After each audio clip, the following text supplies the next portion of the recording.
Bonjour, c'est Gilles sur boursicoté.com. Voici l'analyse technique Forex et matières premières pour cette journée du lundi 13 octobre 2014.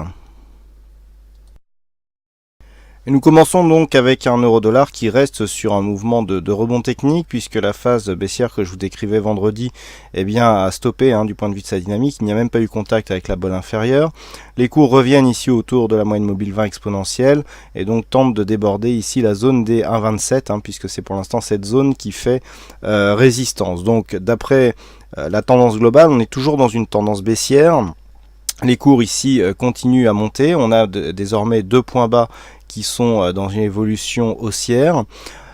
La dynamique donc laisse un potentiel vers un rebond technique. L'objectif se situant toujours à 1,28 puisque nous avons ici un point bas à 1,27, une zone de résistance un point bas à 1,25, une zone de résistance ici à 1,27. Donc d'après les reports d'amplitude, l'objectif se situe à 1,29 pour une fois. L'objectif se situant donc sur une zone à chiffre rond. Donc pour l'instant il n'y a pas de niveau d'invalidation. On invaliderait ce rebond technique sur une cassure ici de cette zone de support qui se situe à 1,2580.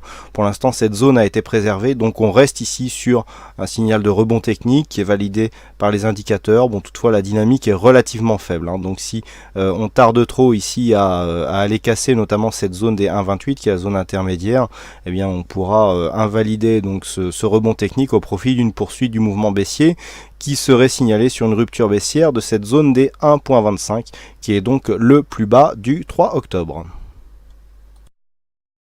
Et aujourd'hui, pas de dollar-yen, actualité oblige, mais un petit détour ici sur le câble, la paire livre sterling contre dollar américain, puisque suite à cette phase de baisse ici, nous avons eu une ouverture hebdomadaire hier qui a marqué un fort gap baissier, alors qu'il est lié à des annonces, alors c'est même plus de la macro, c'est entre la géopolitique et la macro, puisqu'effectivement suite à la parution d'un sondage concernant l'indépendance de l'Écosse qui, selon les premiers sondages, d'ici une dizaine de jours, lors d'un référendum, pourrait l'emporter, puisque le sondage prévoit 51% de oui pour une indépendance à l'Écosse. Donc cela aurait un fort impact sur la monnaie anglaise et c'est donc ce qui correspond ici à l'ouverture de ce gap. Donc alors pourquoi c'est intéressant? Alors au-delà des événements fondamentaux, le fait d'avoir ici une ouverture sur une forte nouvelle alors que nous étions déjà dans un contexte survendu depuis assez longtemps. Stochastique et RSI ici sont en survente depuis un moment. On a une forte amplitude du point de vue du MACD, et pour vous illustrer que ce n'est pas parce qu'une configuration est forte que l'on a forcément un retournement. Là, on aurait pu se dire, on est survendu depuis un petit moment, on est sur une zone de support intermédiaire. D'ailleurs, petite parenthèse, ça fait quelque temps que je n'ai plus analysé cette paire de devises et je n'ai touché à ce stade aucune zone horizontale. Et on voit ici que les zones majeures qui avaient été précédemment définies font toujours bien ici office de support. Et idem pour cette zone, puisqu'on vient se poser ici sur cette zone de support avant de confirmer et d'aller rechercher une zone intermédiaire. Fin de la parenthèse. Donc on le voit, malgré ici une configuration fortement survendue, des signaux de retournement évidents, il n'y a pas eu de retournement du tout, et même au contraire on vient chercher ici un gap baissier dans le sens de la tendance, et donc malgré une configuration qui aurait pu appeler à jouer le rebond technique, là voilà, il n'y a pas de généralité. Malgré cette configuration, on vient continuer à baisser quand même. Donc là, on vient de casser une zone majeure, 1,6213. La pression est tellement forte qu'il n'y a, suite à l'arrêt de cette dynamique ici, en tout cas du point de vue intraday, aucun rebond technique. On réintègre juste ici une évolution à l'intérieur des bandes de Bollinger, mais ici nous avons une tendance fortement baissière. Donc lorsque les mouvements sont liés à des fortes nouvelles, il est très dangereux.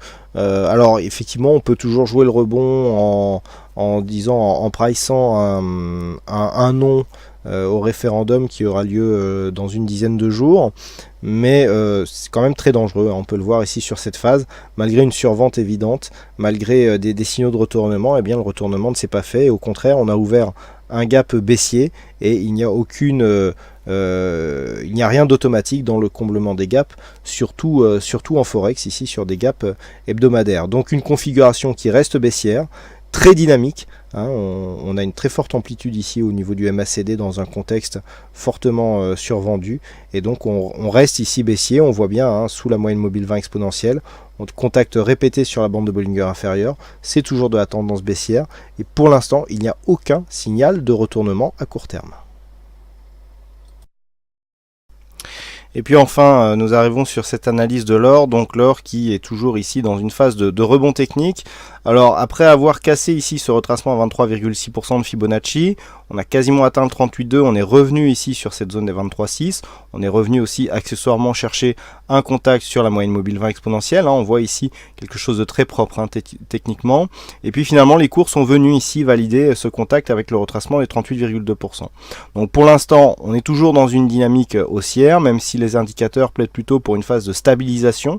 Donc je rappelle qu'une stabilisation qui s'effectuerait entre 1183, le point bas que nous avons eu le 6, et ce retracement ici est 38,2%, eh bien nous donnerait un signal de poursuite de consolidation à l'horizontale, et donc nous serions dans une zone d'attente, mais toujours sous une prédominance baissière, hein, puisque la tendance de fond resterait baissière. Il faudrait aller au-delà des 1269 $ l'once que nous avons ici et qui correspondent au retracement à 61,8% de Fibonacci pour avoir un début de signal de retournement. Donc une stabilisation entre ces deux zones irait serait plus facilement synonyme d'une phase de stabilisation, mais dans une tendance qui resterait baissière.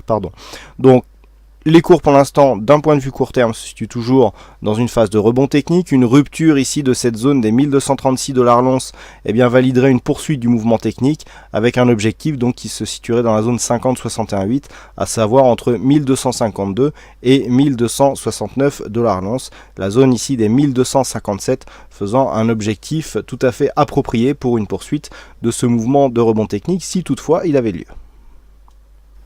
Voilà donc ce que nous pouvons dire sur cette analyse technique Forex et matières premières. Il ne me reste plus qu'à vous souhaiter à toutes et à tous une bonne soirée.